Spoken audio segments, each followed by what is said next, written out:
टेंटी को साग और बेजर की रोटी।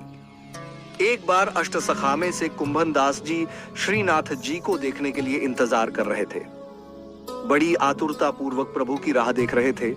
उस दिन श्रीनाथ जी को आने में विलंब हो गया, पर कुछ देर बाद श्रीनाथ जी पधारे।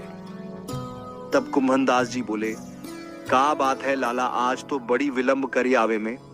तब श्रीनाथ जी बोले, क्या बताऊं। श्रीनाथ जी कुंभन दास जी को प्रेम से कुंभना कहते थे। प्रभु बोले, क्या बताऊं कुंभना, आज चतुरानंद ने रोटी और बरी को साग अरोगायो, पर वो तो कम पड़ गयो, में तो भूखों ही रह गयो।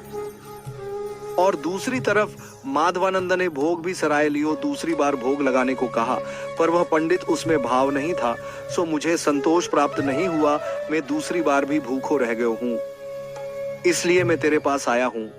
कुंभना कुछ हो तो मुझे खिला, भूख लग रही है। तब कुंभन दास जी झट से उठे और अपनी रोटी की पोटली खोली। तब प्रभु ने पोटली देखकर कहा कि कुंभना तूने कुछ खाया नहीं। तब कुंभन दास जी बोले, अरे लाला, ऐसा कभी हुआ है कि मैं तेरे बिना पेट भर लूं। ले लाला, टेंटी को साग है, बेजर की रोटी है, छाछ भी है। प्रभु बोले, कुंभना आज तो तेरी गोदी में बैठ के अरोगवे को मन है। मेरो कुंभन दास की गोदी में बैठकर प्रभु अरोगवे लगे। कुंभन दास जी बोले, लाला बेर को सांधनो मत खाइयो, तेरे गले में चुभेगो, अटक जाएगो, तू रोटी साग के संग छाछ पी। प्रभु की आंखों से आंसू छलक गए।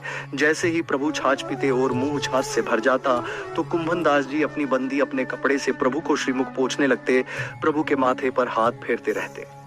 दोनों के नेत्र से आंसू छलक रहे थे। प्रभु ने भोग आरोग लिया और गोदी से उतर गए और बोले, अब मोहे संतोष भयो। कुंभना अब तू भोजन आरोग ले। प्रभु पास में बैठ गए और कुंभदास जी भोजन सामने लेकर प्रभु को निहारने में व्यस्त हो गए। एकटक देखते रहे। तब श्रीनाथ जी बोले, अरे कुंभना तू ऐसे ना खा पाएगो। प्रभु फिर कुंभन दास जी की गोदी में बैठ गए और अपने श्रीहस्त से कुंभन दास जी को भोजन कराने लगे और प्रभु की नेत्रों से अश्रुधारा बह रही है। कुंभन दास जी लाला का मस्तक चूम रहे हैं। ऐसा है पुष्टि में भगवान का भक्त के प्रति और भक्त का भगवान के प्रति स्नेह भाव और प्रेम।